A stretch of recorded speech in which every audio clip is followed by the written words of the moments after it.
and so I come a day amount. Na join in. For messages, Ebra, na yebekin kan a day amount. Ewo eye Jumadi no eso. Odiane so de befa Promise Radio 102.7 and afe Promise Live. Efisem ewa ha amanonin sem so ewa hanom. Na ena eye GPL corner. Entino ensemo esisi ye ewa Ghana Premier League nim no yede ehun nsem nyina e de bema mo ewo eye Jumadi ne so ene enwumre wa bra ya tena se de tienie Bosheba Electricals account be afe Promise Herbal and so account be and afe Delight Natural Mineral Water Woma Dama and yadi show no ere bremo ene enwumre ewo eye Jumadi no so to Delight in so ni bi nanom na enyeman koye fama Delight in so no taste kama ye purify no additives eno ena anu me mo ahode mapa eno ena onumu a emfa how bia emfa mro ni nyina ne se ensu papa ensu krogye obia age atum Delight Natural Mineral Water ewo eco friendly packaging enti se onumu so na hu se we the product papa ena odegu obody ni mo program bia Delight ene dey serve ewo ase 0244 085085 0244 085085 Delight Natural Mineral Water Wasem and America Ede Achon Bosheba Electricals Chandelier Corner Light Gate Light Ceiling Light LED Light Wall Light Garden Light Bedside Lamp Spotlight Screw holders your remote standing fan your solar standing fan your ceiling fan Bajaj your Orient and so digital video recorders ni nyina ba Bosheba Electricals ebema obi na wato original certified cables energy commission approved and also oba ubenya bi ato 1.5 mm ekopim 16 mm bra nebeji product nyina bi na fa call ekodi ujuma TikTok and Instagram bosheba.electricals ubehu yen honoma oba ode be follow your page no na fe your product no like any ndinkomo na your order na your product no and so and from no baby bia wo bia 0322030838 and a fe 0536095966 Bosheba Electricals and on Promise Herbal e be join na afie Promise Herbal be gibi e wo ya so e droben watin nka a pese boost immune system no e droben and I say a general body weakness. Eddie free ho edema. E bibi draw and manage stress na fe aboa ama digestion akosie e woni padwanim no Promise Herbal and unya se no ni bina enyina bi ato na oso wanom de tenisen tena ho ma yade endi unya tena ho e ma yade nka wo ento dembra Promise Herbal na beji no pai bi e wo yahye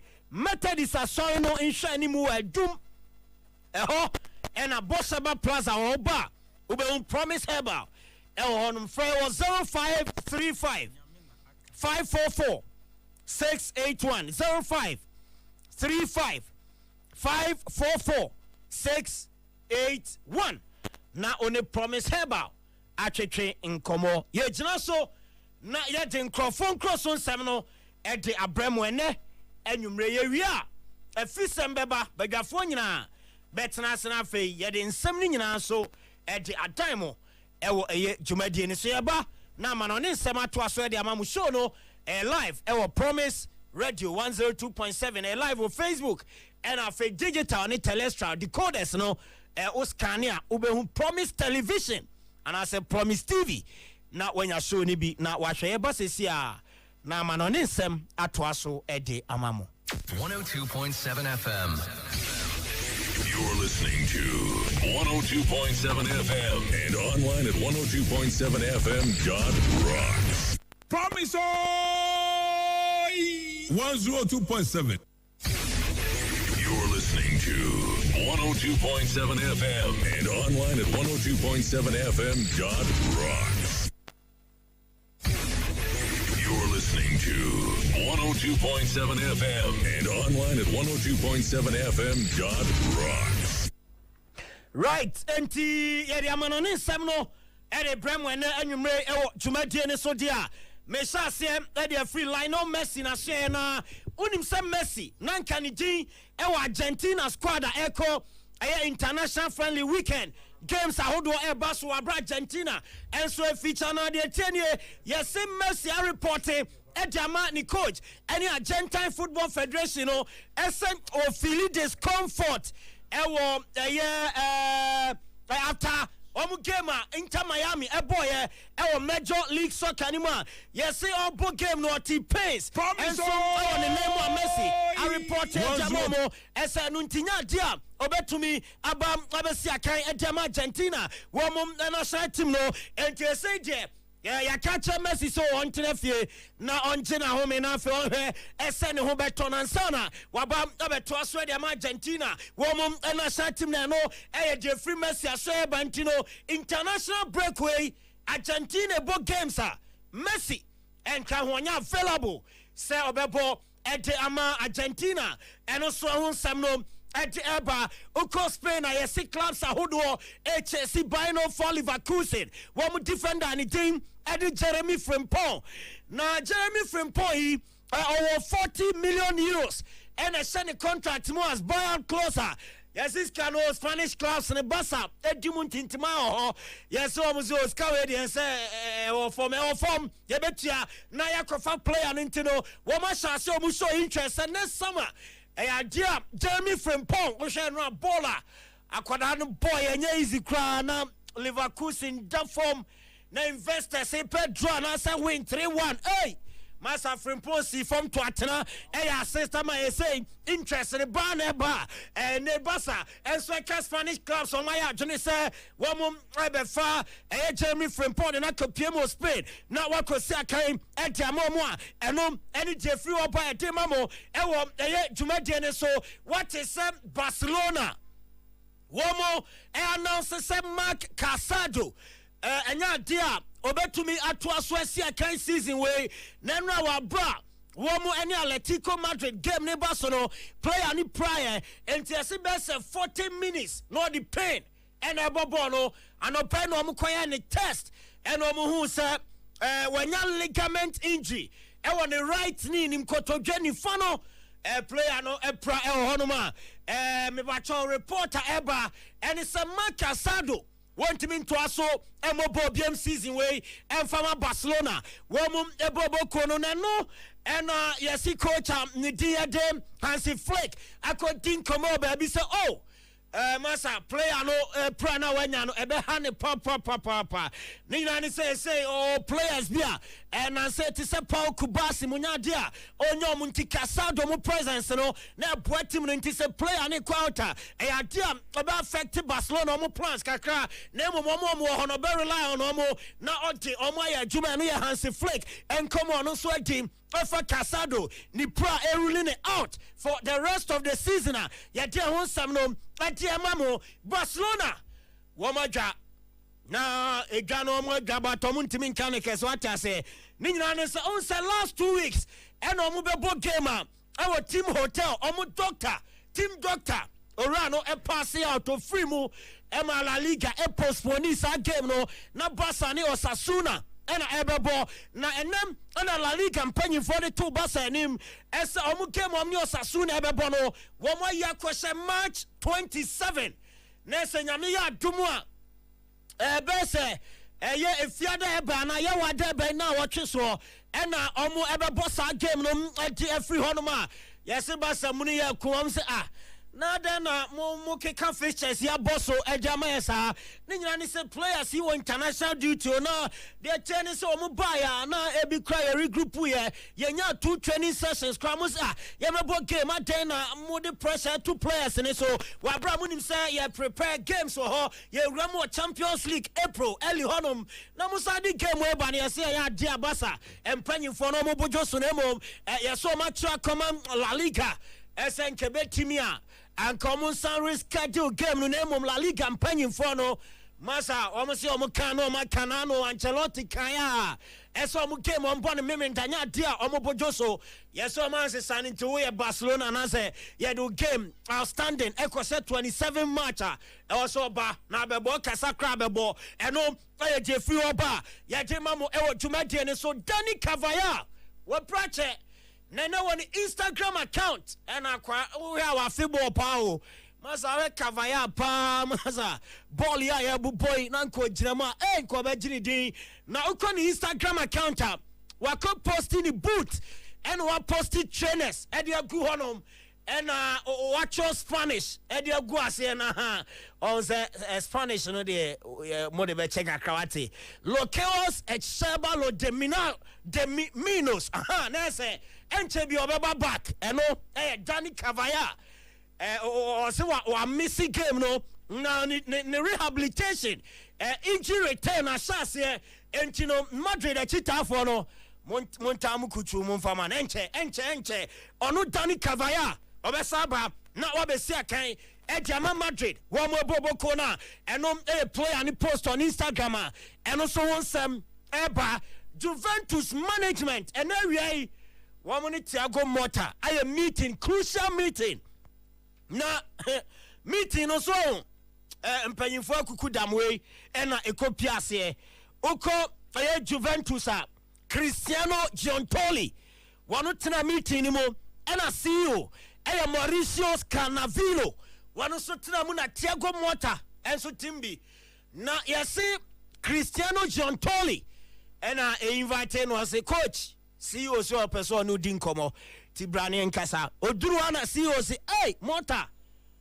wanti ade a wo yetim ya ma na Motta CEO nyanto boase be fa no say say ye nyanto boase de na me ka kire animu ya no bomodene ese obetani things around na Juve ya sa friend ntoma perfanya sa edi ebeyo ewom se aka kire say ensake ode na mom we mistake now sako lusu games we to aso especially Champions League slot no they say you show a table nesu cry we say somewhere and somewhere CEO and it the Mauricio Cannavino or can and it check Thiago Motta say onye careful omo per Champions League football you know and mo ya no se sanema na Juve san amba back to winning ways na niema nkoye emfa emomo enye sa ebiana wa force omo mapam no enye omo na be pam no onu coach no ene be force management amo mapam na eye nkomo a eno so etumi akọ so e de ho nsem no e de emamo Denzel Dumfries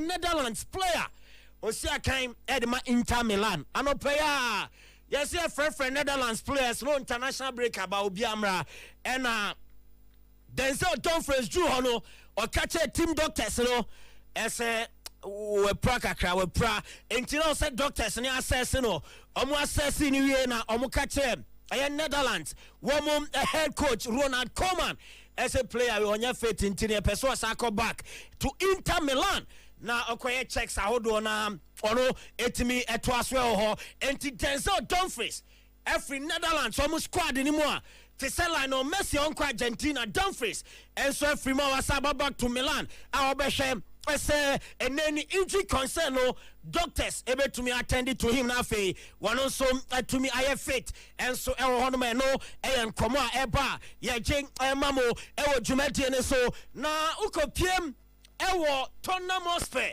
woman so ya tintin fa and Postecoglou to so na oran ye say pressure nti ni tiri hu nyina epa sakola pa aha nti o say Enrada Adia Fulham and I name the Fulham trying 2-0. I'm a pressure about coaching is so papa and yes I'm ketwa ne who says shino na yes Tottenham Hotspur uko one hierarchy na Daniel Levy Dinkamo na omo pese omo saki coach free ho na omo sport coaches mienu bi ewo English Premier League ni mo pese anka omo saki coach ya wo de sam coaches ne ba ana som de ba ko ba na obeto adwuma ne so ede matimani din ede Tottenham Hotspur wo mo bobo kon unim Antonio Ariola coach na wo coach Bournemouth no dia Tottenham Hotspur pesa coach na wo ma shase di sumasen komo esenka ombenya no na afei wono aba abesi akan na so abeto aso edi amatonomos fe wo mu eboboko no ye no free ho a ade amako silver a ono ankasa na mumpa de areho mako silver ye oche Antposticoglu no wono so ye setonium epeno na de tieni uko mota wo national team ni mo a Jamie Carragher ba your friend James Carragher we rem wo honum o representing national team no now say Jamie Carragher ne maame ne papa mo wo mu free more time to play and you eligible so bo edi ema mota na ya say Carragher ba duru ona o cheze Tino was still show no say Jamie Carragher ba pa na de mota national team ono so remu a wo be bobo inam say what's that land of the blind one eye is king ya Carragher ya na no mudi dinner tem ya na ne be remu I say ya bono samrani akese ntino ono so report o mota camper cameras ni nyina eja player ne so obi a epeso hu James Carragher enso hono wa bra one so eba be boy dia ma mota un say boy no obo edema Wigan ewo England as I say ono so ekobo ejama motem so atena wa hu say oyes obebo ama England a onya bi mo so onya de wa say ne papa enti James Carragher enso edie eno no ye gina so ye den crofon cross on 70 se ne enwumrei ewo dwumadie ne so Clementino aye crado ewo ha 102.7 Promise Radio live on Promise Radio 102.7 on Facebook and afi Promise Live Highway Sports etwaso ede amamu Tino good evening. Good evening, Solo Bokodia. Nyame adum bibia fine. Me da say watching the show live at Ashtown. Good evening. Kwame Adumakun ene HIA. Good afternoon. Please find out why GFA they have approved Young Apostles home venue for their game against Kotoko.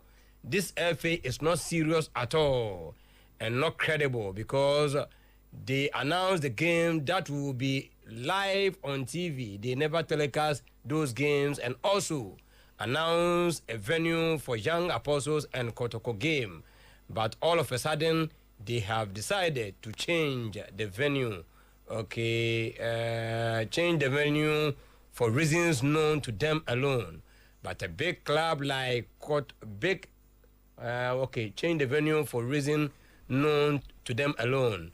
But a big club like Kotoko are quiet over this issue and not saying anything. I wish they boycott this game and give them all the 3 points. Watching the show live from Ahafo, Kenya, say number 1. We are Prince Young, Nadia, and will say I'm enjoying the show live and clear at Afmim Airport. Good evening, more fire still. Kotoko will win this year's league. Greetings to Kwajo Space, Yasma, Oyibo Boaten, and my lovely father. No joke. We a star boy, Nidia Ode Abba, and Aquano Asape, Aquana Sa Papa, we a Adriana Ba Saint Mark, Nidia, and say hi to everyone, and Esquaten, Yanso Yajo Sotino. The show is live inside Hamburg. And greetings to all my Kotoko family. Straight up, young Consamino so na Intie and Samoa. If you ho eba and net enumere GFA President Kurt Okreku and na ede air to dress nation in nano ya na and swadi hono you expect more and unti on the ogiri is players no in him what is at stake say umbe deliver. Ghana is a nation that is very expectant given the recent performances of the team. But I believe that the players do realize or do acknowledge what is at stake, and that's inclusive of the Tenkar team, for which reason they have called for undiluted support by the Ghanaian people. And I believe that they are ready to put up their best for their country. I believe going to the World Cup is a big motivation for everybody, the players inclusive. I want to believe that they will be ready to do their best for Ghana. Yantuaso na uwiye anu ase Ghana de wohwemu na just international tournament bi aye bono nke wo ho a kanye bad wo ka edibesi AFCON a yantumi ankwa eno opa ho achew I want Ghana to be present at every international meet, the AFCON inclusive. I will never be happy that Ghana will not be at the AFCON, but that's a reality of life. And our lessons have been learned by everybody, me inclusive. I'll go out there to watch the tournament, but obviously I would love Ghana to be there whilst I'm there. I hope that the players, the technical team, everybody within the space will definitely not be happy that we are not there. And that should be a motivation to all of us as far as our responsibilities and duties towards the national engagement are concerned. We GFA President Kurt Edwin Simon Okreku Nedia Enono Young Core Sports and Recreation Minister Honorable Kofi Adams Nedi to just say the SEC panel and na a saying say Omrabon Tin Kanokre Musan say Nyama Ecoform.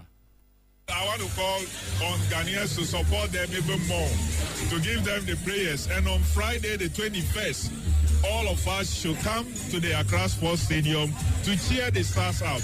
I know we are going to win, and we must win. The match day 5 and even the match day 6 that will be playing in Morocco, we'll have to win that one also. And I know we will win. The players are well energized, they are well prepared. Psychologically, I believe that they are ready for these 2 matches, and we will win. We supporters are offering us any from Fiada. Na massive support Yemfama Blasters afei Yemra metie de asipanya also mo kan okresan say the performance do be no na abafom. Recent years have forced us to confront hard truths. We have seen declining performances, inadequate sports infrastructure, and financial constraints that limit our ability to compete globally. These challenges demand a reset, a new direction that ensures that sports in Ghana is not just about participation, but about excellence and economic empowerment. Today, the global sports industry is worth over $620 billion and is expected to surpass $1 trillion in few years. Sports is not just about competition. It is a significant driver of national economies, creating millions of jobs and attracting investments. Africa's sports economy is growing, with nations like Morocco, Senegal, and South Africa making strategic investments that position them as emerging powerhouse. Morocco is investing $500 million in sports infrastructure ahead of the 2030 FIFA World Cup, while Senegal recently completed a 50,000-seater Olympic stadium to boost its international sporting reputation. Ghana cannot afford to lag behind. We must modernize our sports industry, not just for the prestige, but for the economic opportunities that it offers, while other African nations are making strategic progress. This is not a lack of talent. It is a lack of structured investment, proper governance, and sustainable funding. For too long, sports governance in Ghana has been plagued by bureaucratic inefficiencies, funding uncertainties, and overlapping responsibilities. Yamra class no aso kakra na yanko Western Region Circle Chairman dache hene ena ese referee fene se Adari Latif we yen gwasindi papa oso ogunu ho nima se ni nyina no Kwame Poku go anura akoshe ye ewo Samra boy na wanye sa go no referee Adari is a disgrace and we good when him me respecting for good when he disgrace the ref or any grassing or you go na ye show digital area na we near ref that first the first player the far ball nipa me share no ref lampu na the flag no the flag no wo form until say when one pass the ball no ball no keep an stay ya you play and head the ball no two nets no and what you offside way offside because maybe him say say offside ya can first player now ball and get the offside. But when you offside down to see a player and the ball walk or ya ball and keep and stay with. The second player had the ball to net and else. Then just how much we have back camera. But on my own picture camera near the end is not mama. So you come out here on the storm camera, you know, the about the ball no about the but because there's some of one or the other, and I don't know the reason why. Oh mama, near me can say say born a better life. And yes, you know the much way life. And Jimmy says you know whatever else will become. Because I'm telling you, brother, the much way our life. No ref Ghana. It is the much way our life. And come on, cause I'm doing referee from community allows a boy. And you critical and referee the ultimate say, oh, he's totally disgraced the Ghana football. And you make sense as you say, man, no more yeah, no more, yeah, street, no one else. Yeah, from referee to form and transform. And from the Metro Babaya, I don't have problem. The Metro Babaya, I'm a bomb born and yet Papa and Hammy. But I'm coming yourself, Obikum, what you say, let me man sitting there and say, brother, I'm telling you, sir, you go now, share. It's the referee who said, keep an intimate one for Beju outside. Get there, sir. Young Koi, na after that, Yenti and coach, Prosper Nate Ogum, or say Kwame Poku, I excellent, no, yeah, so a striker. I'm going to find about so and Shogu and also no Gusa Woye. He's been excellent because we brought him in to come and score goals and he's scoring. So his impact has been very, very great in terms of our attacking process, prowess, in terms of creating threats for the opponent, in terms of putting the ball at the back of the net. His presence it attracts a lot of defenders towards him. And when he has the chance, he scores. Look at the goal he scored today. Beautiful, top class.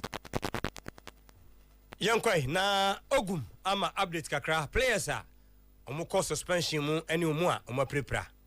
The suspensions, we have about 3 players who have been suspended, Play and then Che and then Kamara. If you look at these players, these are very important players for us. And then if you look at the number of players who are injured, if you look at Lodamwa, Abetamwa, these are good quality players that are deaf to the squad. But then that's the situation. We just have to manage it. That's why I'm proud of these players who played, because if you look at the intensity of the game and for them to be able to hold on up to the end, I think they did very well. The intensity of the game was very, very, very high. It was end-to-end action. And for them to be able to play throughout, I think it's a kudos for my boys. From Paul Manson and a Gold Stars head coach, no say, who near CBA, who so Makodin could go, name still league no. They are in contention. Where are we? I don't know what we might be in second or third position. So for me, I don't see any change per se, because we are still in contention. 37 points. The one who is leading is 38. 1 point. So there's nothing wrong with our ambition, what we want to achieve. Nothing else. It's not dented. Good. Yemfa enu ensiho na yemetu aso from this side. Ozitino, please.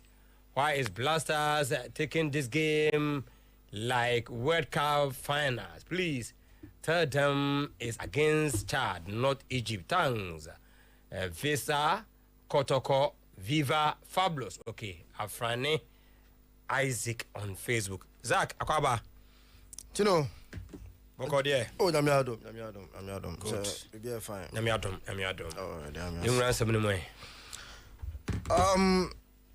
I love national teams once, but I think league matches so over the weekend, and Ghana Premier League, after 21 matches, is shaping up.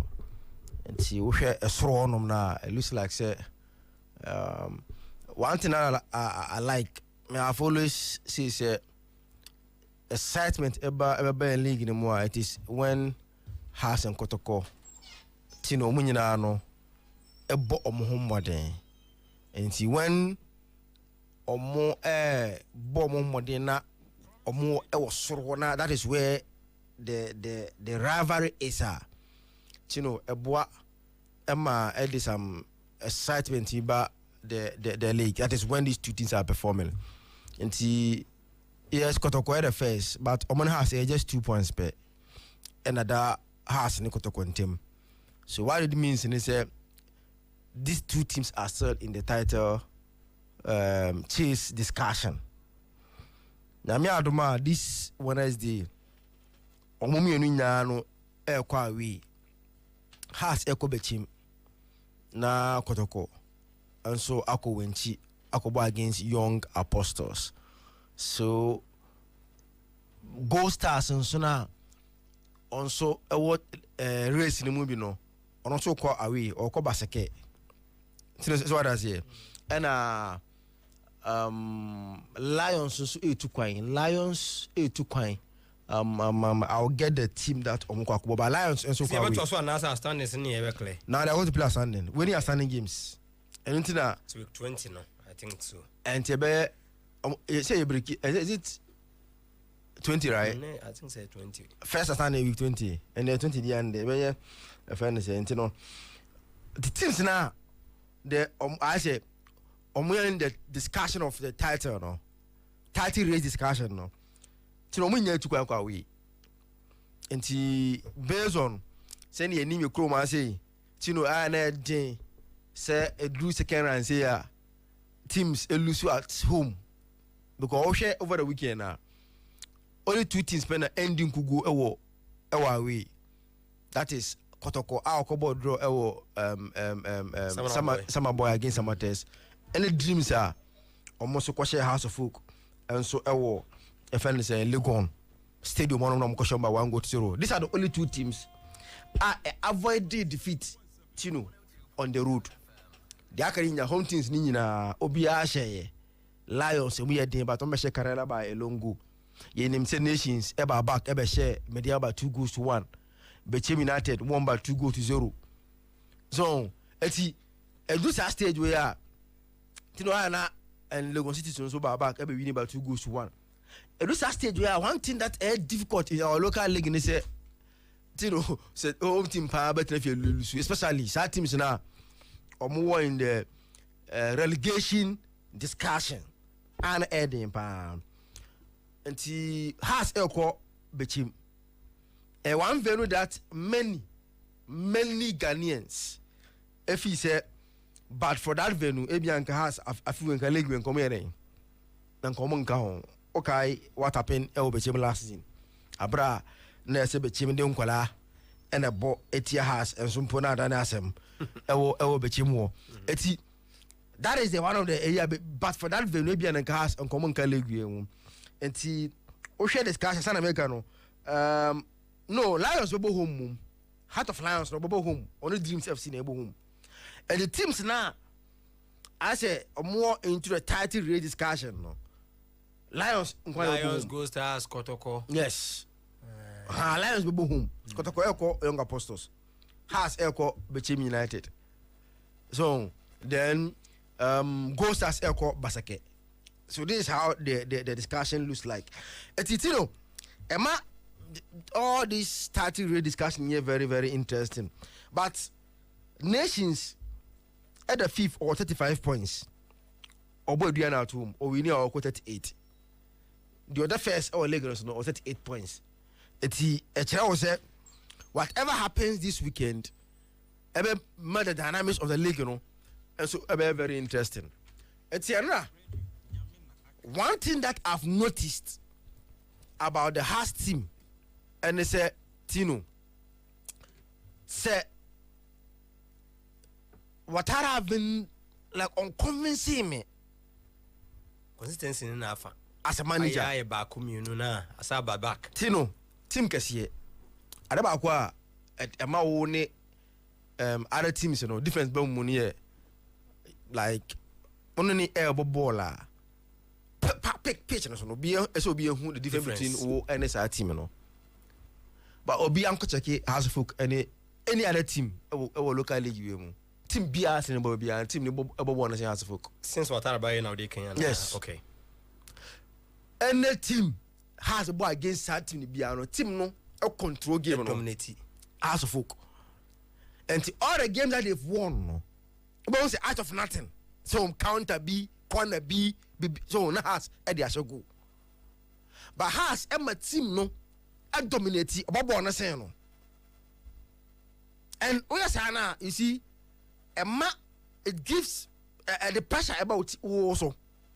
Because the more a team no all gain confidence, you know, then now as all grow into the game, then you are in trouble. You see, and no aspect of Watara in Ese Oshana or Sovo.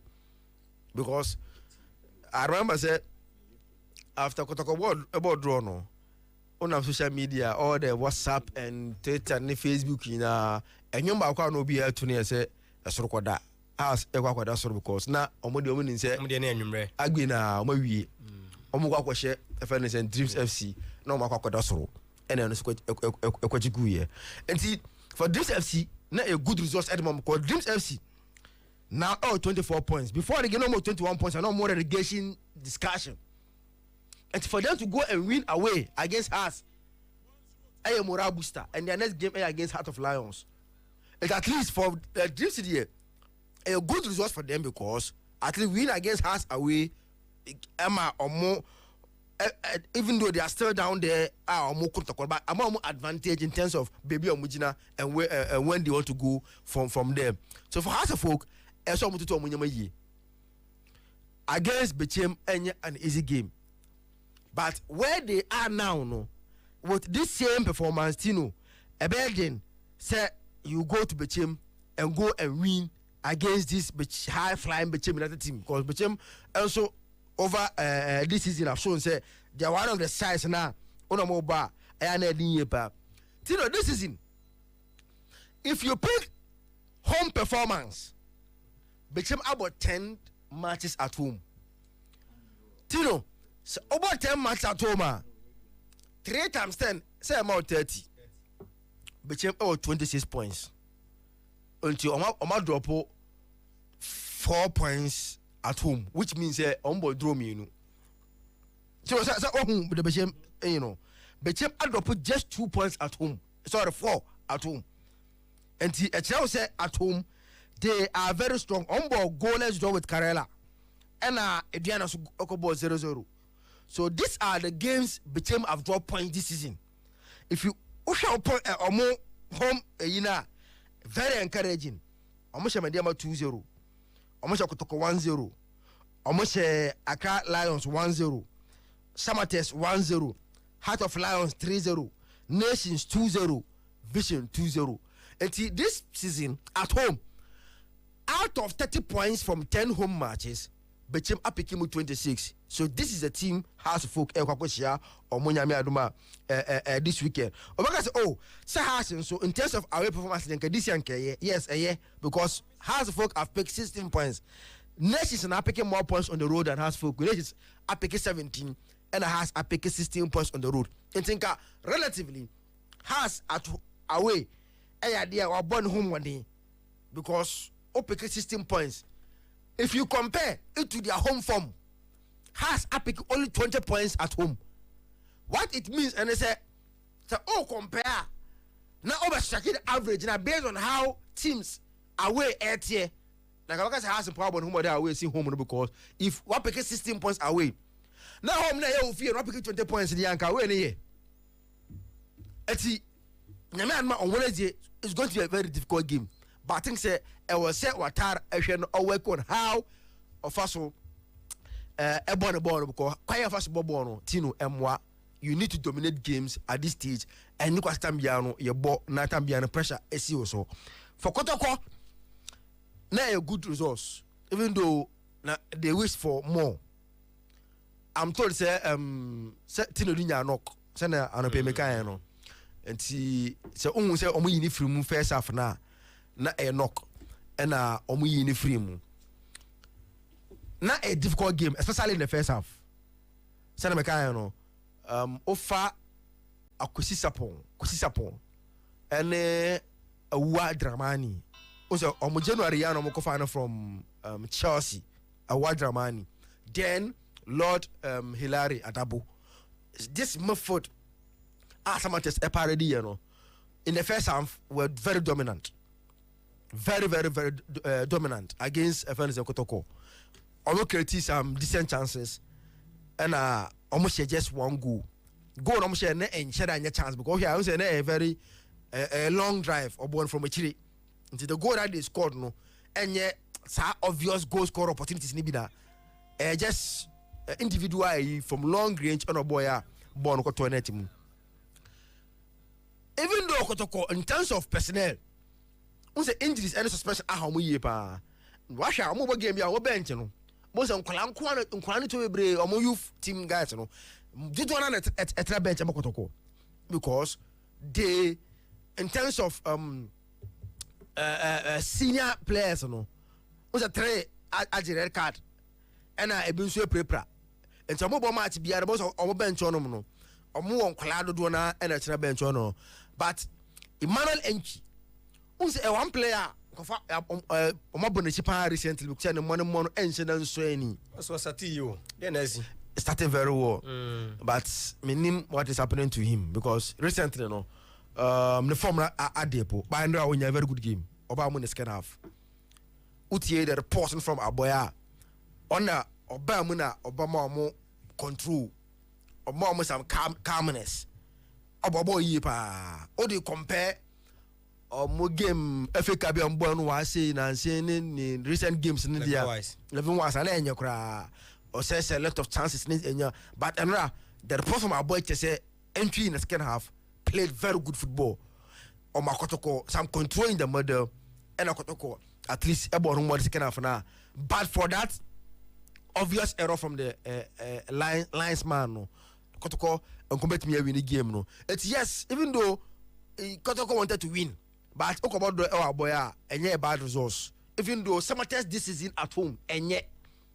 we are here last 5 or 6 home games now till we win be eh onkugo mienu and a draw no mabo it tells you say some test at home this season recently they are not performing and this you like we say you capitalize on recent bad results now some test in your you know now how they punish you but nonetheless when you draw and your bad results still now you are leading against Young Apostles this Wednesday way then at least whatever happens there no move on but you see you know why they be a cat Kotokone has as a man for NTRC mehu Young Apostles PRO was circulating on various platforms Wednesday match na mo bono e win you know 100 cedis and 50 cedis Omo Rashidi alcohol na ja o makotem koko because ho kire Young Apostles na nya bete mpacho I say 150 flat baby VIP or no 100 and popular baby can be 50 cedi okay you know mpacho Young Apostles say nyoko to kwa obet ma charge a few against any other team bia Young Apostle a few omoboling man say no charge o wenjo and 2020 year bia no charge but from 50 and 100 cities against Kotoko because they know say they are playing against a big team and a domeba now you see when say you educate class now as to how you should treat the big clubs now. I don't want to say Obianka say like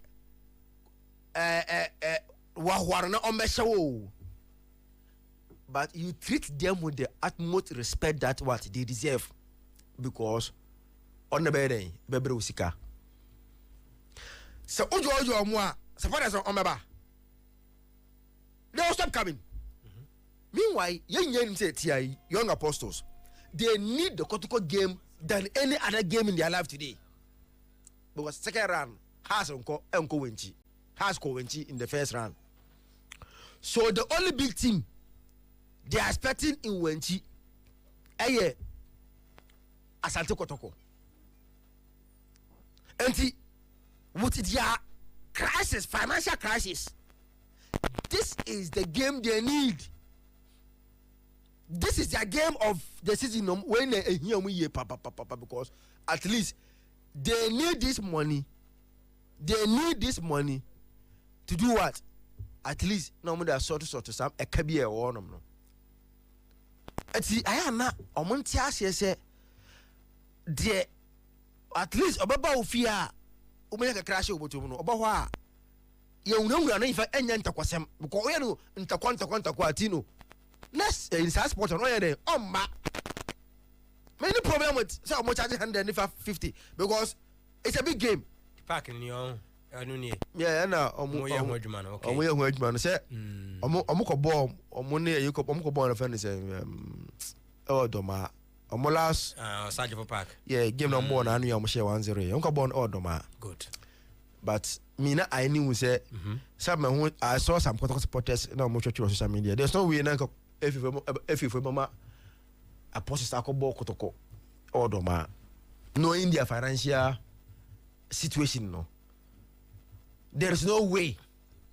But almost safety zone be our muka so nyoma my argument no ka ho na no ka ho no mo so mo. Oh no. Let's say pitch we like you could say Ejumalo ye but I say you manage his own.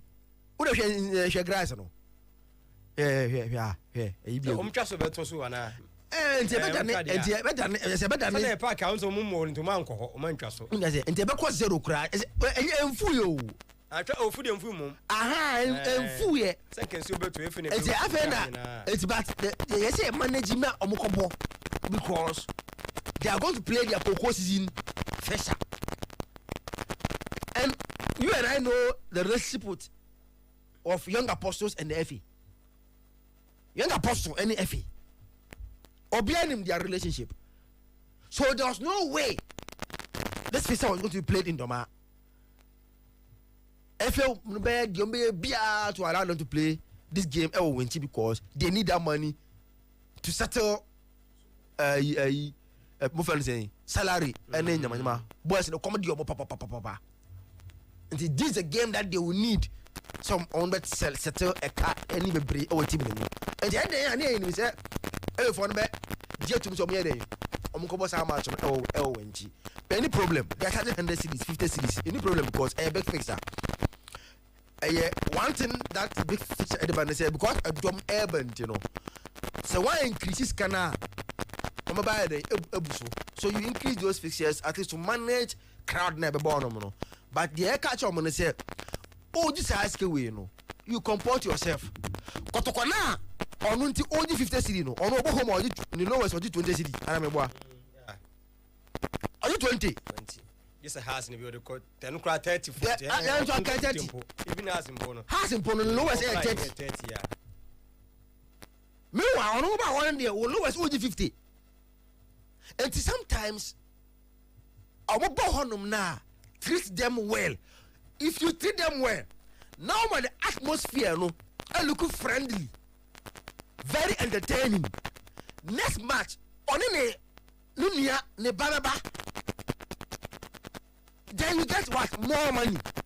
But so bad environment, you know, very no didn't a year or no number. No, do be the chaba. I think say it's good. Results no this weekend no for Kotoko no good house and enye. But I think say this midweek no fixtures no ebe mayehu how baby a league and then any the ekwenyi na titino. Yeah. You Zach review leagues matches I boy here the ebe ba we are and some day Keta can be Kofi Adams so onabo etumi akabi dache ono so I describe la adare so ye disgrace gun ho ni masepa na ye di ogum ene the aka na ato aso. Zach this will be about how many matches? We about 34. Okay, all right. Tino, by 34 matches in the baby age na CCA no. They say about 21 league games. Me boy. Ote 21 free 34 matches akito you say. Abaka say 13 matches. Okay, 13 times 3 you say. And then my first akito same DS calculation mame. 39 points. Okay.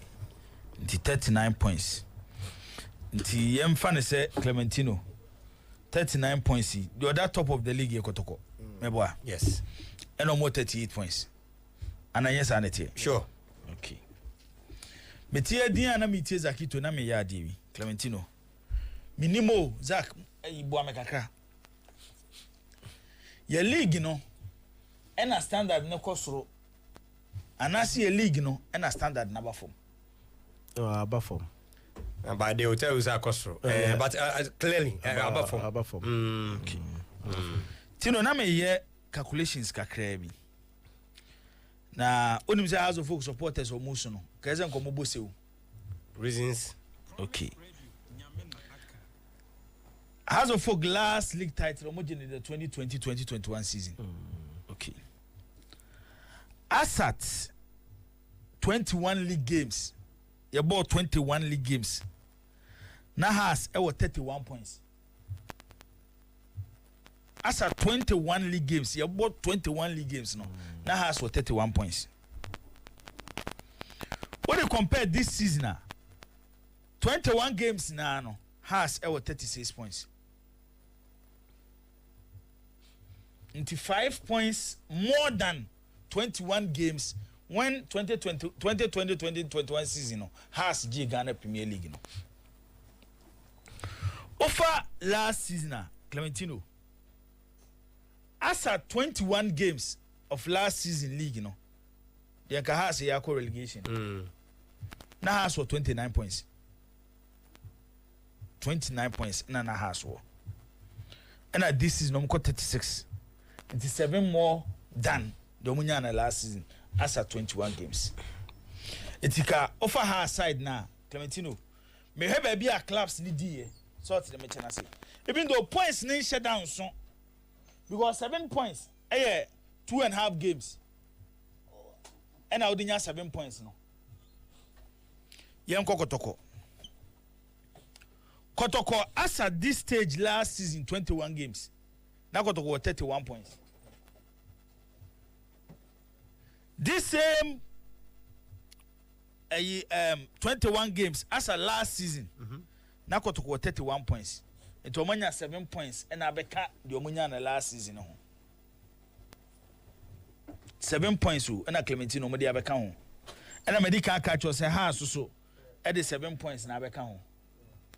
It won't more than one and share down course through baby Omino.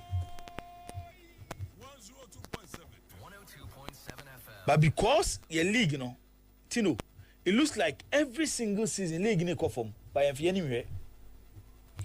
Kotoko league winning season. That was 2021-2022 season. You bought 21 games, now Kotoko 44 points. Now Kotoko 44 points. So for baby a Gina CCA, aka 13 games. Clementino, O striking by average. There is a big possibility because 21 points, 21 games. Emma is 63 points. Meboa. 63 points, no, Clementino. So for Kotoko, our that top of the league. Our 38 points, 38. Actually, say, as at 21 games, Kotoko makes it 25 points. 25 points. Team winning league and lose those points at 21 games. No. It's a Ghana Premier League near Yebono. You have a big problem. As you win ye. Also, your ball league no your concentration was league na Yebono. By OG League ni we pay Africa. It's a share the standard of Africa no. Okobo na nkoya. Yes, and the team no cry and I say this. Team OG League no. Okay, about 21 games are. Nema is 63 points are. When you can some quotum 40. Some quotum 40. It is sad the any idea. Esi nyina pa daji pebre ni hwe ni ye. Na nche enye because ye kan a ye kan has de ni ho anwan. Se gare has kura na akadisia na eso munya ni da so. Than even season on OG League, This year, and as a communion need so than season on OG League, Because this year, crowd 21 games no mabono. Last year. So what do you compare? Early 2000s, no? Aye, bana. Clementino, can you say points a has no kotokonya as 21 games, no? Ebian commode the 5th, 6th, and 7th. And those were years, na Ghanaian clubs perform well in Africa, especially Omom Koji League. By a bedroom stage, she go stars or that second, or say 37 points. anka yɛbɔ league ne do say a ɛna bi akotoko ana has ɛna da first ɛnyɛ kotoko ne has na challenge for league title we da first na we da second anka Gold Stars ntimi close points gap ne medu ba bi akotoko wɔ no adi bo besu ntimi mfa mfiri sɛ ebia saa clubs na describe so me yanketo no omoni mbɔ na ɛkɔ so nti na ama kotoko ne has ne panyini de panyini o Clementino panyini de panyini yes you seasons ni bia smaller clubs ne be shock here on be my surprise but on some amount 2 continuous seasons 2021 no or the last year and at this season okay the last year and at this season nti a problem kese a Clementino SME ani call na ye because your teams no kwa mo fa so G League and the same thing applies to Samate's last season. A kwan no mo fa so G League ne points na omunya based on matches na yebo no enso ani nti ese yebo modern na yehwe ni ye ma mirror games no mo kakra odi video etu so na mo hu se yedwi wanchi park ne so tenten hwana ho mfa so biem na yedwi a no mo dwi senya mbo awuku ada omne kotoko bebo na omudwi atwa ho video e de kire wiase nyina se park na kotoko no mbebo Wednesday young apostles man omudwi park ne so kama kotoko ba omno mbebo oh omudi ayi na ye nya do no omudo ado de so de sika na mowa na omudwi so amutwa so kama so temechana se e no omudi kire wiase nyina Ghana na ye oman bia ye tima Clementino nokre ede nokre de enye adwuma wo man ne muda de enti enye adwuma ne se enimuru na watwemienu Clementino enimuru na watwemienu na ba bi ejina ne se Ghana Football Association GFA ye betimi de ani ato mo so se Club Licensing Board omo runs omo ko e wo league centers ana ese nye qualified the na ese ekwa because Clementino yes young apostles parking enyo mebu ho yes omo ye mo se safety zone hodom na onim se mimi no mienu yenim se ade omo nye obo ko to ko yeska enti enfo mo samra wanchi question am maybe san say me pa cho club licensing board no o makohwe say safety zone na ye ka ho asem no wanchifo na ye e no ma approve e de am ho se kotoko match no mo nkobo ye nyina ye refi o kotoko ne house no mo gigina mu no mo refi enra na me hwe video bi Sky Division 1 tokwa gidi Sandro mama msa video na no so wo ho entokwa gidi na Clementine ekoso wo ho sawo tire me chena se eti de pese me kanyina na se ye oman bi a de mada bi leaders take advantage ni se ye refi asem ntem ye re efi asem ntem tiani etiam Clementino 2-3 weeks ago say nyoma esisi we football mu ye momoden say de nyoma begu akwan mu no Clementino ye refi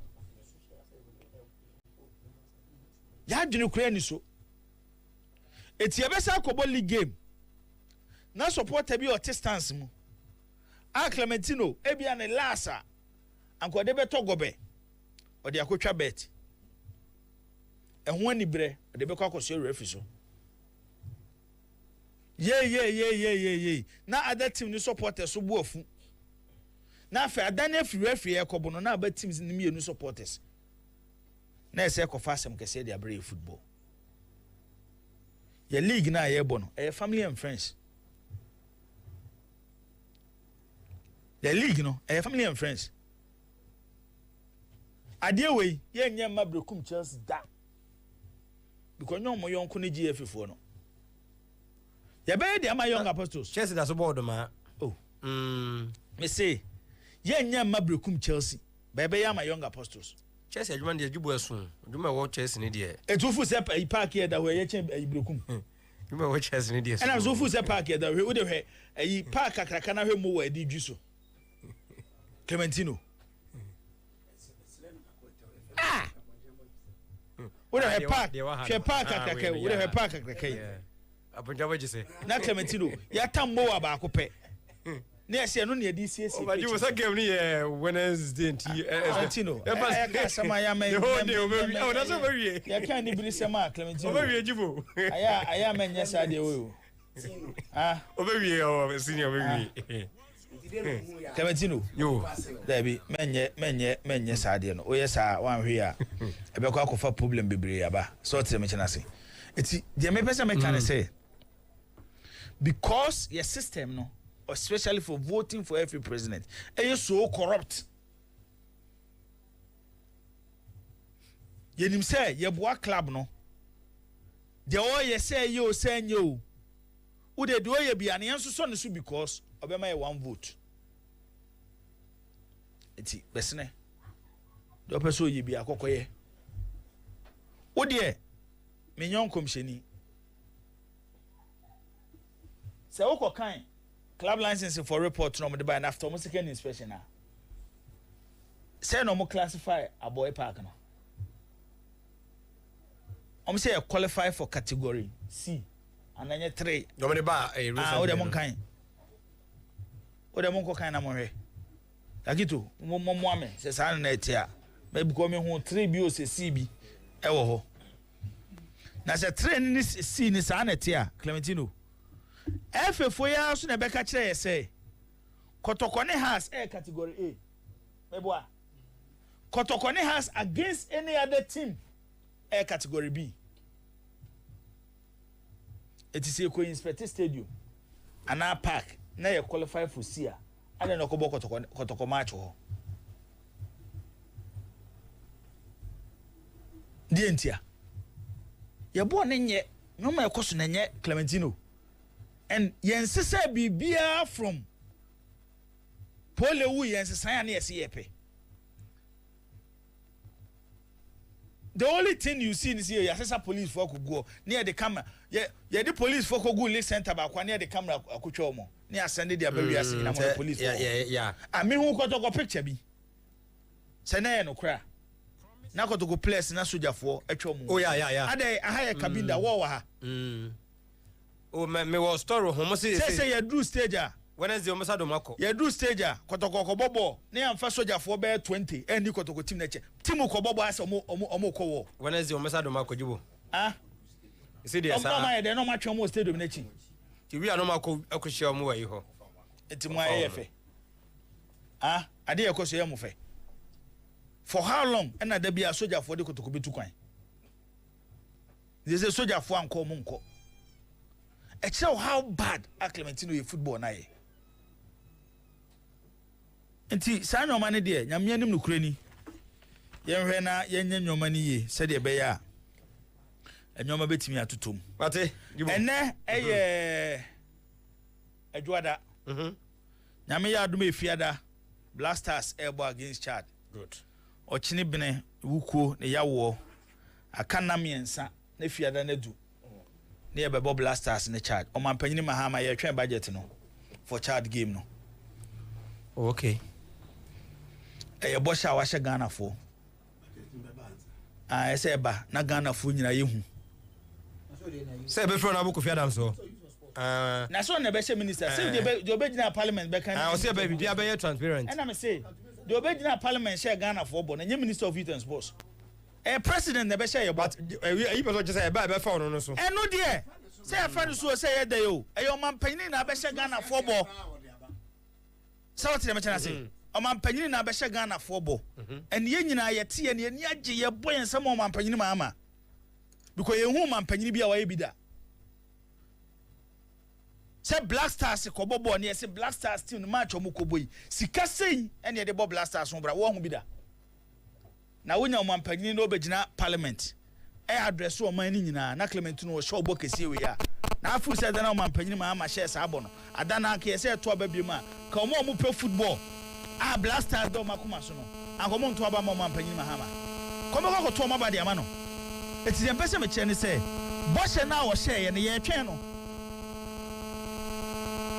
bɔhyɛ no a wɔhyɛeɛ no yɛtwɛn ɔmampanyini Mahama sɛ ɛsɛ ɔmo yɛhu because Clementino Blasters na adu saa mpɛmpɛnso wei no ɛnyɔma no bi a ayɛ a yɛhu ɛne sɛ ɛnɛ Blasters na ɛfiri Ghanafoɔ no bi mu because of Blasters sikasɛm obi wɔ ha wɔte sika bi a yɛde akɔkɔbɔ Blasters so bɔ sɛ ei adai ɛde asɛm nie aside on performance ade ba ko adom kɔ pa ne sa de okay etu obi ahu ya na ne yɛma hye no ɛnɛ mi hu sɛ minister wɔhyɛ ESCO members ni bi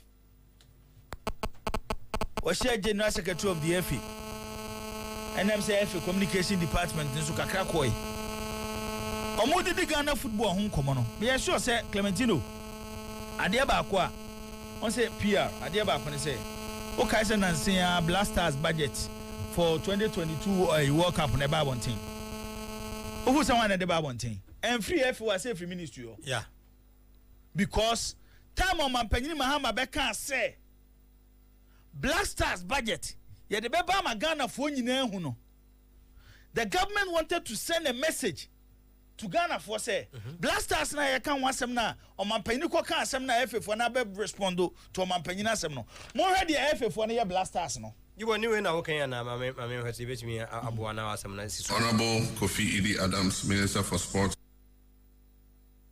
Yonkobra eti eye good PR from the government say so mampanyini Mahama be kan e na FA fo ne say Blasters budget eye ministry na approve a FA fo ne budget o mo de bre ye nie say enipa aside Blasters players 26 no I am on appearance fee of $100,000 no FA for side the nipa 28 so some say more appearance fee of $10,000 General Secretary now sign budget no or see a man $20,000 that was the message and now by any person send them Ghana for say omo the Blasters ni pesika gu omo butom which Clementino ye nyina ye hu ye na ye ra ho ei no my Ghana baby ekoni etimi de masem nyina ne say with a kind of confidence mampanyini bi be gina parliament e share Ghana for bono eni nei wo mampanyini said amanfo si bo na abaso no ya ye pe football Blasters nyoma efu se nkoye no akana miensa omo pa meto abonten omo ka nkire ye na ye nyina ye hu okay said e be ya enkoye se o ene efefo na prepare budget no e ministry na approve ministry so je budget na no so de ahye omo table ase e sa de be ka chom so omo mienu nyina na edi esika Next month, the senior national team, the Black Stars, which is now a pale shadow of its former glory, will play 2 World Cup qualifying matches. I've instructed my office as Minister for Sports and Recreation to hold the Ghana Football Association accountable to the people of Ghana as we prepare for these games, especially regarding the budget of the FA. There will be no secrecy in how much the government spends on the national teams. The budgets presented by the FA and other sports associations must be known by the public. After all, it is the taxpayers' funds that are used to fund these activities. The reduction in government expenditure and waste reduction applies to all sectors of the economy, including the Ministry of Sports and Recreation. Yes, Jibo, there will be no secrecy. Piabe pefi. Aye. Oh, she match na kra beba so no. Blasters 2 crucial World Cup games. And if you are there nti aka be eneso ya da we. Da o de na de atwam. Ena atwam. O kina ye benada. Ye wukwada, ya wada. Entimi mafia da nopa. So atire me kina say. Anya bia kranka ye wukwada ye okay. Dabi o kina. O kina by the close of the day. Esi ye hu. Sika say na Blasters dey kwa akobọ omu 2 games no. Sika say because omampanyina hyeyebo said you say esi ebie bibia mu fine ma Ghana fo hu na sika na de ma Blasters fo no Ghana fo na sika kakra etete efri Ghana fo adwuma omo yeso eno abi na eyi na de ma Blasters fo se monye nkobobo eti se ba akofo be hye da atena se na Clementino wo do see players 26 nye 100,000 na side nipa 28 be kan so monye 100,000 eno ne mpese bi besi biem. We want to trust President okay John Dramani Mahama abebio Inti 3 days more. Ochina yes atena se bebo ne nkae. Ehia pa. Nkwada ebeka. Kopem se budget ne baba bo. Ya kan na so production to ne bewura. Yen twen Clementino, yen twen ema yen kobom matches ni mienu nwie ne de budget na be yesa na no kredi amem. Ese yen ni manimu ya. Masem nyina no. But I say Gibo, akomya brem kakra na ewia na de nsema ya wa ho na ye de kakra to aso. The answer should you know that the Minister of Sports no. And so because President Ika will say I have instructed I have instructed my sector minister. So scrutinize the FA no. Number jet no will be yes. President the pen no I can say you know. Tis a ma Opaniko via Adam News Busan Hansem. There is a Madi and Conformer referred to. That's what I want to say. The only body will be expected on the moment that the Babas are back to my so no report, your reporter, my president. Kofi Adams is supposed to prepare the budget. The president not prepare budget. And Kofi Adams, if prepare budget, now Kofi Adams, I'll publish it. So I'm publish here, then report to the president. What I said, the president, Nazisi, our cousin of Fabra. Who should report? That's some instructive.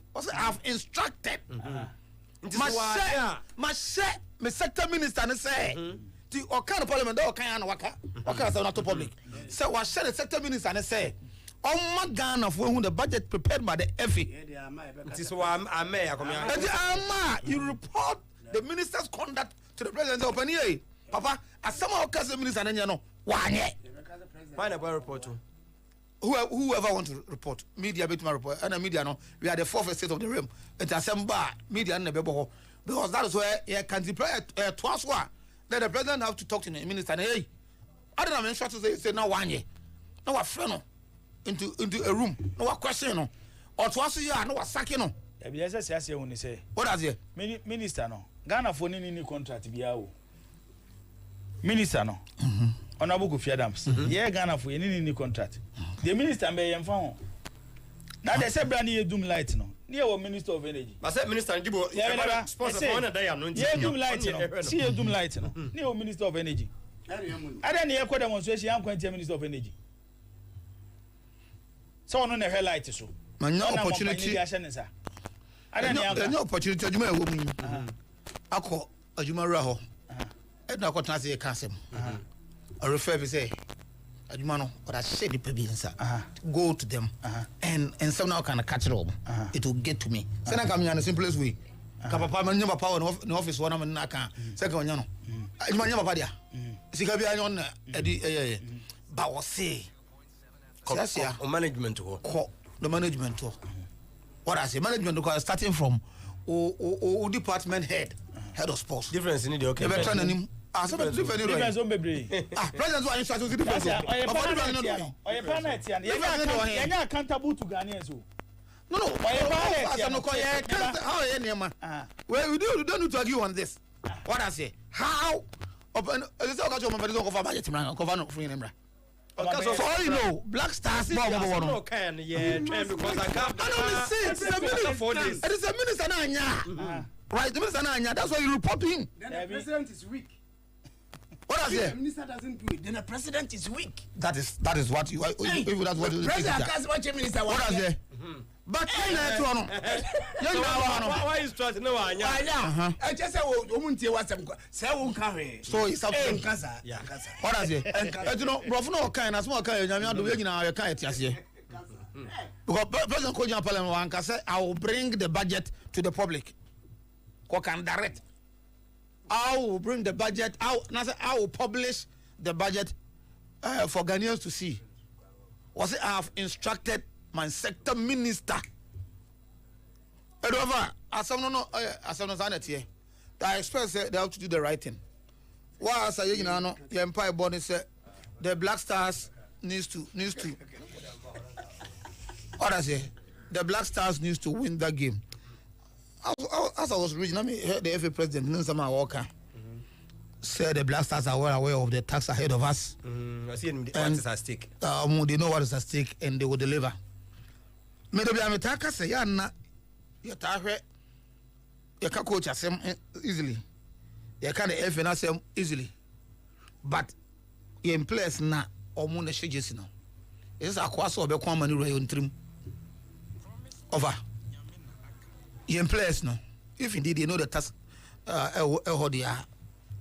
they also live up to expectation Oma so so mu say Ghana na enipa bi ball bra e ma yom first food one bebo on so bebo bi no we on Ghana na e ko na enko ye ya sibre na enkan players no because ye bo wi first na blast e bo match players it because players outside no for sika clutch ticket bra na go for be danka say won twa ticket ye ntwa say local players na be ko ye twa dollars e ma foreign base na na ye the cities ama locals no say stand man nyina sesa I think since friend ko for buy e person e ba nyina stand man nyina sesa on te say nay player bi sika twa ticket aba ana Ghana deneka e ba ya send ticket no then the players no aba omba treatment e de omo so ye treatment ye Ghana standard e be ka say first class hotels come on e okro mu omba ro mbeda juju omo security every protection be say the mom league aye tiamu say ye ma protection blasters for bar ye the mom convoy be na mfama sometimes no opportunity omba kuma so kwa do nya opportunity no ko so asa akọ no so akasa kire wo but yet your blaster keep sinking ti ya ka coach asem ya ka F asem a e say ka kire in players no sababu om di football no nam no entwa ye commitment na mo teams outside no at least omu champion ko ama e one omu champion no e ma e one enye say number 2 black star no that black star na penifo bi ebom dia ni aso da gina ho no omu do moja omu bre moja ni e de esomo magana omu de asa omu na e good asa omu na ajomo mbabi ni afrom so mebo ntino omu e good who sa commitment no in recent times that commitment now who free a black star player no you who free a place here it's young simply they can't rom you catch rom almost so ba na say almost give of us obo na say utim say and then game fan emfa hu e bia it because you do bet me bia na lack no any ho but in recent years you don't see that in Black Stars players, no. You don't see that in our Black Stars players. Very bad. Very, very bad. Over against Chad, we need to win and win well. I say a team we are. So team we are. Or the team we want a team Nasa. Team no Emma who's a team Nasa. Our chef 5, 6, 7. Oda say na say Arsenal for kwaji and over for you 7 who say ko for the nyade by Richard was I one day we now 2-1 be abresa agana pa ni ya my Ghana me my Ghana etisane man na say ya number national anthem no penfo no Tanzania kamu nsem na kire omuyi so I'm old school those days old schools of I don't know say no baby or yes, you have two patriotic songs at Chemo. You have a Chemo guy. You don't know go be assembly hall. I said, "Go classroom." Be na ma omo mun sem nyewa hiya sem. Onga sanyu mi na. Arise Ghana you for your country. You have a Chemo. Na enye se peni for 100 no number sadi no. Na ye de bibi awura wo mu. Amwo hu se se eduru bi ase obesi akon e de ama wo man. Edu we school na se okotu unyuma so a Sunday man no na ekọ. What does it? Sunday man no na ekọ. You know, I think say Black Stars no. Sabre say don't go through Sunday man na. Say don't moko na ye hwe. Of a coach Ogum. Akasa fa Kwame Poku mani age ho. And na some no kan no is exactly as a striker do ne buy no an ogu so away no. Me carry the very first game Kotoko introduce you know. I just be ref team no opponent no. Go start right. Mobile sports stadium na my colleague sports journalist or a young one. Na ogina menchen. Na minim se na kwa Poku ni na shia ba bi na say o. O you na tell me Yama after I'm so okay. Kwampo good no there no one can tell me nti. Born am wo hwe na me hwe na say born na bi na ye hwe dia. Kwampoku na de ba kwa mahu a oba na on hye go. Mahu se na kotoko eni o de aba ne say the ability to run into spaces of her. The ability to run into spaces. The ability to move the defensive or more defensive line shaky. And I'm going to say, hey, boy, na boy, na bono. So the opportunity the eba 1, 2, 3 we should go. I'm asante kotoko. That class over cast on the office was saying no ni mo born chisa. That's what came. And when Boku start here, no, we look back. Over some time, we bet mako. Because stadium ball, no, so what you man say, what player be extra game now. Bogen say game, what you say game. Or man say play be on song heroes. Who say mo mudin onye the bat. Who was on an air, you man. Kotoko ball the last game we all share penalty. And I mean opportunity be tea no Kotoko penny be. And I put in the catch and say the goal no Emma to say. As what kind of say. On Montpellier man, go on a paper. As you know, I think so. By you know, the striker's presence, I would team be a cotton will be a. As you mean, I come to my mamma born a boy out day. So that was such a no, mamma born about a new day. None ya. Or that's it. As you know, the piano, try say, I will 18 on. I want now bags that to energy no more. It's all back outside the 18. I don't know. Money Bonnie and Dana. Oh, advice I'm doing. Okay. Was a player boy? Sometimes who's all you have for what you can't know what trainers and money. But Ronaldo no my if Messi crowd ball or train, do say or bet deeper every year or did you give them? But you're exactly you know, 18. I say I can't do 18 more. No, I come to defender no more.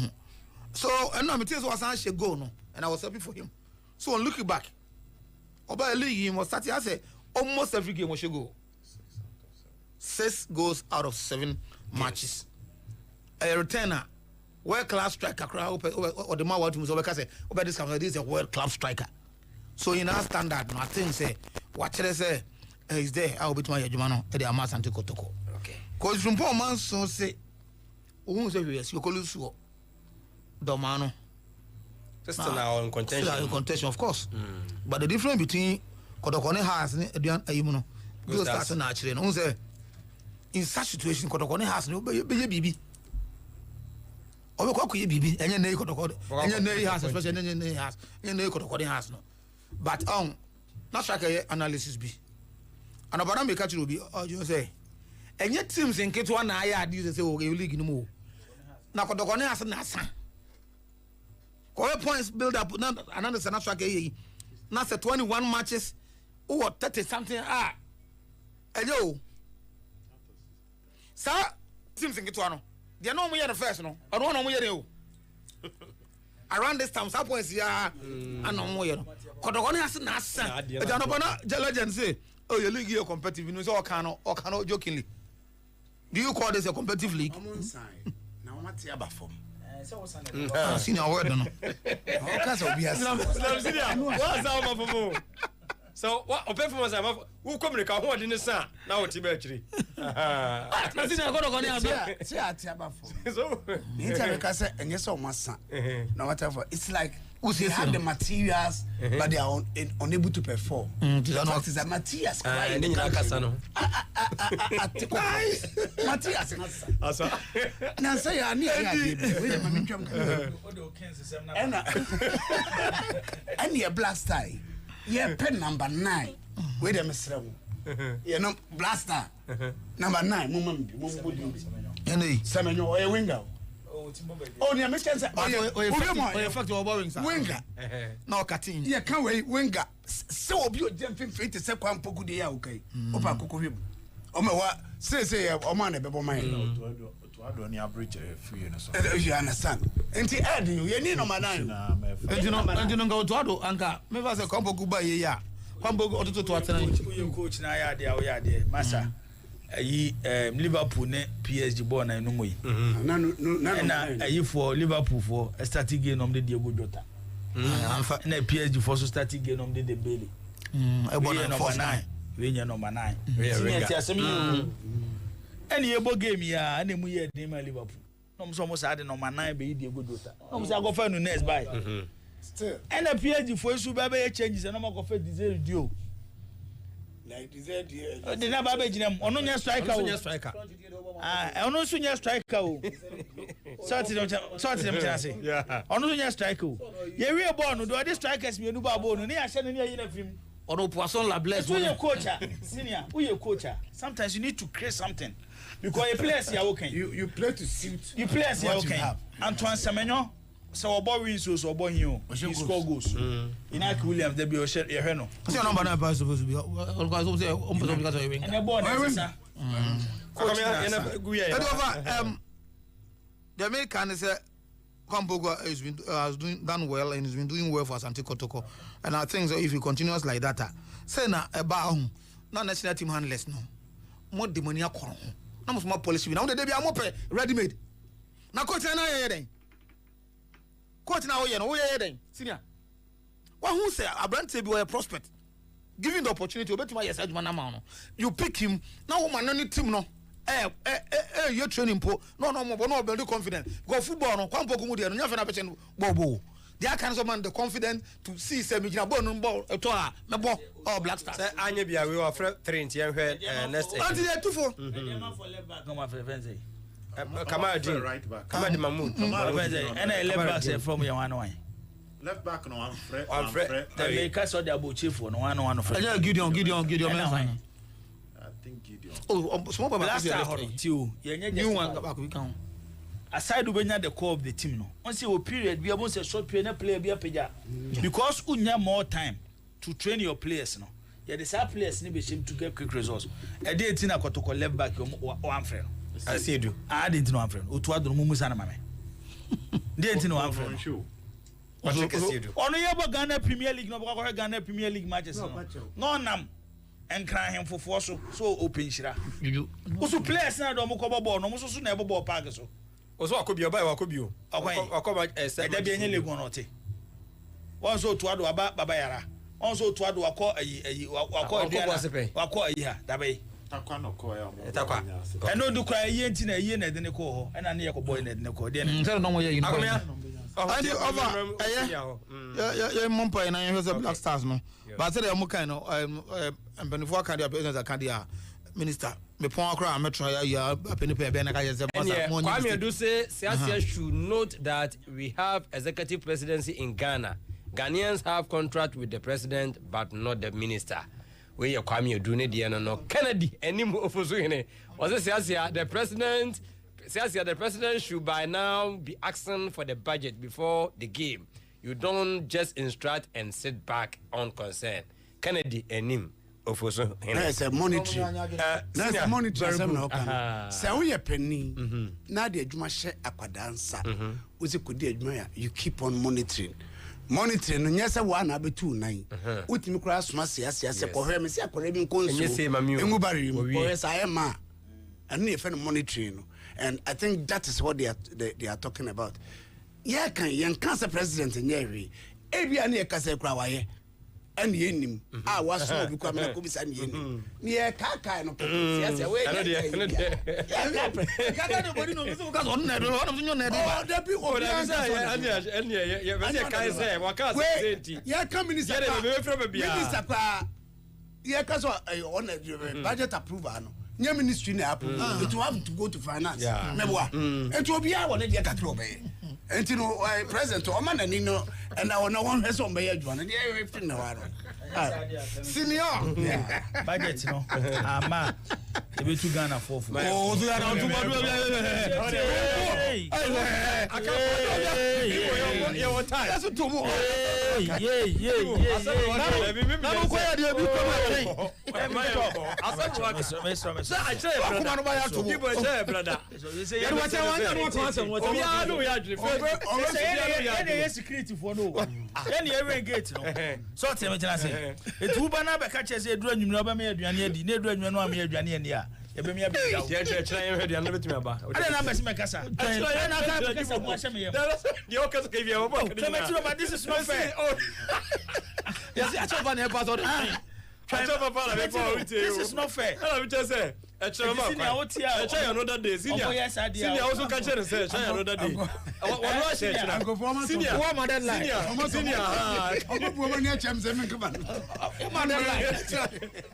bra,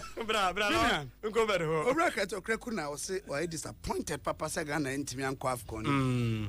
Minim into cancer, I mean. And I said, Chum, yen enemy, of course. Never. And your name, Nema, Uncle Sui. As Andy, and your man, 2 weeks ago, disappointed. Yeah, no, we are rather disappointed in him. But work of us, we are going to play a workout match. Afcon, your cautious, you know, your chum. I know if you have been a neighbor. And then again, maybe he believes missing out on the Afcon will serve as a valuable lesson for the team moving forward. You know what? And to Tuyano, I see moving forward. No players know what they on but the chunk of our coach, any and Penifua, a cover coach number, and into 3 hours. But what am I saying? Into Mount go shift the blame be any task be uncle 2 players and because then new players and kwa. Obia the rules so me play. Say a koye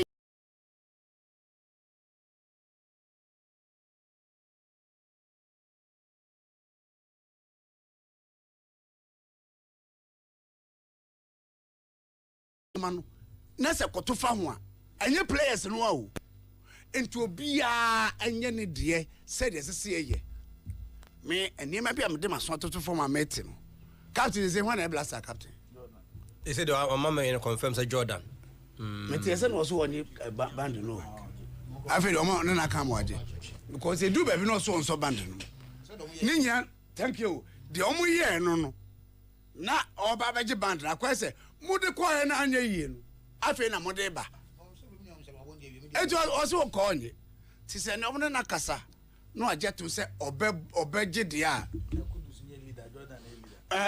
said the name in you see edu baby in some of the teams my man for Arsenal they can example look at their captain okay no over team no that way but you see to be a leader they are qualities sir a leader should have media men kasa bebre and I mean Kasa Jordan these are leadership qualities but to be honest with you I think there are people who are in there if you say leadership part there a bit more qualities in the chain what did I can say and you will be a unifier what's blocks woman but obi or dante mo bit my blocks ni me no can see any amadane dan nti blocks and block when you block the this na asem na make am nchichemu we know it's something that everybody knows unless you want to hide behind a screen we say oh there won't there koso nti se we no unless of course anti baby I watch it but BBC biema and we will blame them pa me there na me ti onya na me say jiku one person come be check on be no asa ha woni ha and woni ha but he say no na ye ni omo twa na se ntawantawa ba ho e ma ye gi fee sa block no de call baby no sa block that the man ya sa ba be fa obi sa nya no e matim spirit cohesion and famma nto mo very careful ti kwa ye ko anim no Ghana for e bi no US no de o de ma omo qualify no bi nko ni amfa visa ma no de nya wo no man qualify pa de obi US a wan ko no o de be so mo akwai sajama ye qualify na obi e ko US ana Canada ana Mexico adian so ntesa but se won't me qualify there to an kopre ani akopre anti oze group no so Ghana for one on dey ma FIFA no so you Mexico na no qualify ya bro wala si na fuka se boost on tamano ni when you say okoto meto me kwa koto ponko ana kwa ne say eno wo a metena ne ba no so ne papa no bo obo no se ne ba no o so no nzo obekun unso nya nkoto ponko no enko ye so atase enti nya nkoye no Tino say yentimi anye amane man tenetene so asudie ndie kase na na players so the handless so okay because about we scrutinize whatever went on ni ahwe o budget say winning bonus say and I don't know hey and say winning bonus nya shim dey say I see say can nyina say no start match no winning bonus nya dey no because we have intrinsic motivation and we have extrinsic motivation.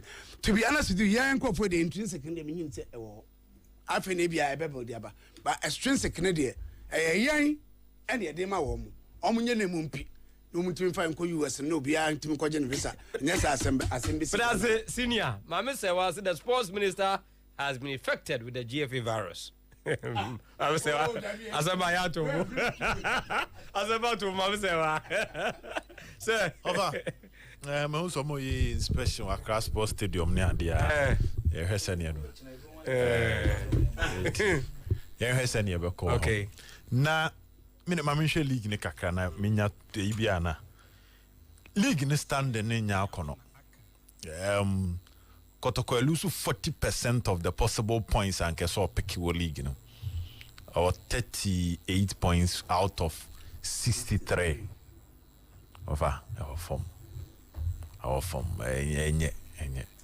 And I agree with Tobi Obekase, Akesifono, Abafom Bibri, Amanketwana Ede, Akachia. Oh, Kasifona Bafom Pa.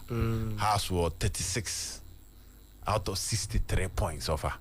So lose Sufaka Siena and Debbie. Yes. Yeah. 36. And as someone trying over almost improving their performance. I mean, we are talking about a club about 21 matches, a goal difference. Of our big goal difference, so by checking the be a bro number of matches or about so. Obi average plus of 2 goals. But goal difference is Ghana at the end of the also require 11. Goals and what form say a top scorer or 10 goals out of 21 matches offer. And say modern bono standard number from top scorer 10 goals. About 21 matches, 10 goals offer. I mean, our form. I'm on Konane Pfizer Chawiti. The Abana Sakura 10. I'm on Konasha 10. And Chawiti Swasha 10. Nations boy. Oh, okay. Come, empty over. I say modern boni muede. It me pejane, it me separate. Oh, I said separation to me bem. Oh, but we are high league, boy, we 60 points of crown and I have it an answer. Because a percentage say I'm de qua. So being 60 points or 65. And no credit me I ask him. Just say maybe an answer. Season be a convince and 55 points. Third. We league no. And that's our season also. No about 16 teams. Yeah. But you say the 2 asabe come back 8 teams. If there's a 15 and gone to the league no. And the man think almost about 4 matches account. Because you the 2 teams account that means you have 4 matches. Got 4 on account one ka obetimi their ben league in the and say time and about 16 now and they be more the 70s 73 69 at the league, you know. That means uncle for no more gap and musupa.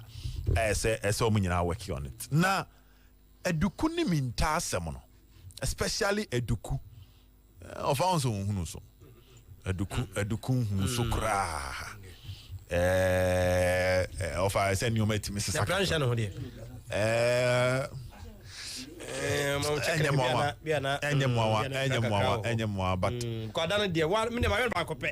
first game no introduce no contract the minim say Nigeria ni ne de na only the anshi you cry dia e betimi a contem down Vinicius Vinicius we da sa see ya baba no pra me play no ba dey we dey no ka what sa say the hotel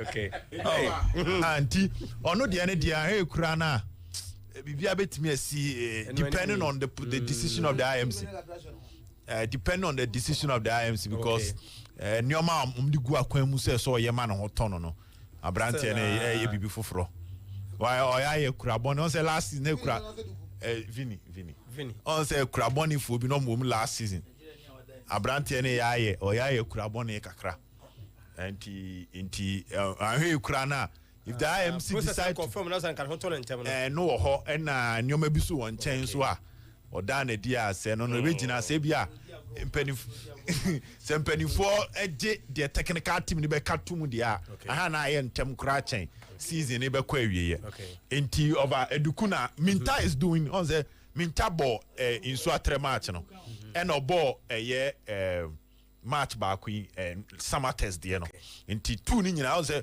ogum nyaaya obe start Minta start yes and osan be start legon there no one start no and of course starting summer test do it was as ogum nyaaya o start Minta so na shebo na on the said eduku free bench na ba ti say Minta obo Minta as a second striker and obo Minta from any part of the wings, from the left side or the right side, you not get the best in him. Eduku de way different. Eduku on the form na nim so different you koya. Ono de all round obetia ball all the attacking role. But so obo Minta ayenye position na yeni positioner. Onzo position na kwa Poku ije go so. Na anso ntimi go tu kwa Poku. They see us akwa esusu ho atone ya wo bai. Obe de play yi. Abetamo ano. So atreme chena say. Enti me de say nye prep na wo no ho a Minta no mo prepare for next season. Go kotoko ne bono Obed. Eduku nye nyame na je no daya obo match obo ya supposed to do ma supporters no kura bufu. Well that need there. Wa ya be bobo we na supporter ju je si ahye. Ko kai ma mu ka say na two na supporter ju je si ahye. Ya we din. Me si me ne supporters si bi jams mu nya abot. Na touch ho credit. O se hwe na no tin e koto no. E de ba so me se ko me nkasa. Hey, I'm so me nkasa and me kai that deal. Enti ofanti yen hwe de Eduku na say opeya kakra. I mean no pe na aye na otimi boan cause say injuries abem is a uche so kakra a uche pushiba and the last two matches are of our bono so and yes so started Saturday there no but on Drew standard but utumu say or force oba akra FA Cup or share or started no akọ start samates meaning two matches are coach no starting in here Jova yan hwe how kotoko betimi push up over the remaining matches. Now, on say Ghana ikwan ye wadi bi say. Your tournament ni failure. Ye nyashi you. E do time you best start for front as yo. Yes, I ko boy homode. After see a call off corner e failure. The only thing I see you Chris Uti ne di Otoado by. And Otoado born na no born. She game ye ko boy against Mali. Central African Republic e be show 4-3 wa hai. Na bibie ni ho abeka say assistant. Just the fact that boys not failing, they want to redeem themselves. But two matches near boy in offer. Now I am share. Because Ghana share Mozambique 2-0. And I didn't see a qualifier, no. And Richard Bacono Ofori. Richard Ofori didn't say baller. A man for now almost 85. The Kiako Afcon, yes, we were doing well, but not the be at bomb so.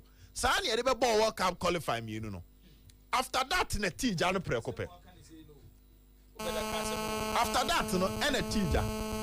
After tija ni wie ya qualify for AFCON. Then yaye. Ye bi so say den pan yaye. Nye say na nya de bia be ka say e de bibi soronko aba be katim de kan na say ya fail we will learn something from it. Ya fail we will learn something from it. But clearly we are not learning anything. How then do you expect say say be bo biema over say turn things around AFCON ye fairly power as a man for we played against two teams on Mambo home match on Mambo bi and two teams near Kano enye Egypt ni aka say Egypt ko bo neutral venue ni mbodada enye Cameroon enye Cote d'Ivoire enye Senegal Sudan eni Niger omo no kro bo home can the papa mo esi e kom home kwa show mo na bia ya adwene ye ne Angola ho first no AFCON one team na qualify you ka that time ni can dream Sudan any Niger hu because omo ne be come say ye just 6 wa ha just 6 wa ha ni apekwan an ye be sha Angola bebre ni akobol draw ho ni atop group no we even failed to top the group we failed to play second against Sudan over yes you the head coach and an assistant yem bom dim ben blasters Just saki coach Akwesi Appiah say you hunu so a standard. Ignatius you coach team Ghana had be ani yesere no. No disrespect to Ignatius. But Liberty, Midiama, Dreams, Kimfesa, ni nyina ye pam no. I never me sure see a boy Ignatius being based on sa teams you coach ye. Sa Umbra, Embelidi Blasters, and even Ghana under 20 as an assistant to Krana. Ghana for because there be ebia na down for naked in Tiempene so. Sam you know other camponsa. On a goalkeeper train about Midiama from Haas from Chelsea to Midiama ne ade no ne nemu a. Oh, you have goalkeeper trainers on my yard you come everybody di. Under no circumstance. Let's say coach Akwesi Appiah is good. But the rest they are not standard way kroma ebeja tum. And can you can see any omo boy yesuro. When you have your Rene bin akofa Sudan. And on any France for na can boom. We are talking about people we don't. Yes, they are okay, but they are not supposed to be headache maying. Normally have a board draw Ghana. Ghana about 3 matches with Krumha. Win back Ukraine nyebi. Angola be share they say pitch. It trouble NS if we say yeah kasani enyade. Then we play Niger or pitch papa so. Niger that match was Morocco. They played on your some boy you. Sorry I lead you say to go no say na. Deflex you know. Yentimi said no ball short in it. Boy, Amanka, even the last 5 minutes, near one by a body and pong. That is how poor we are. Of us, I same way in Chino. Niger crass Aichi, Sudan Seno. Niger says Sudan 3-0. Am I ask you, yes, Angola. I'm about to say Niger qualify. Near Angola, Cobo draw. Yentimi say Angola na. What qualify we know? Yeah, ntimi afia ni abre ankose no afa duru bab na Niger na yeah si onkose Sudan na ya qualify no no utimi se Angola na dem ball first half we lead 1-0 no yes second half no players ni page o muti hwe enti na president no so dem pa mo me ense kan bo fia nanka jibo enka yesen ani Niger Angola kram yes o mo a boy e be ball kroma against Niger. The Abebo Chrome against Niger, the KTB qualified it. What is OBA pizza? Also, the other bunch in pizza. Now, better than our it. I go coach you better than what me qualify for tournament. Niger, Diano. Niger, Diana, a few years ago, not to see park celebrity. As if Sankasa go in the qualify. But, senior, after that, their pan, ya, a better result to a change. Because a question, I say oxygen, say water, H2O. Now, and one for frank, and why they a different thing outside water. Prince Young say in Swatraman Piero Nakasi, was in Swatraman Piero Joa, Kofi Jempe have said it on Mass TV that they want intermediary to rekindle their friendship with Kotoko before they can return. A branding team. Branding Tinamanka. Zabrante so cananutum. Na Sabrante so cananutum. Kasao. Asemna wakanon. Asemna wakan say on person Kotoko Kambum. Now they only come and play the league when Ebra Kotoko. And you're my fine. Up to date statement I'm the buy I'm see poli kono san baby na da so da mo page. Say the all can say umbe yeni nyina of course 0536 161607 0201 941461. These are two lines are yedi edi juma 0536 161607 0201 941461. Ofra and TV ni sound no na yankasa phone mo na yan content. Okay, yan say your first caller. I already have seen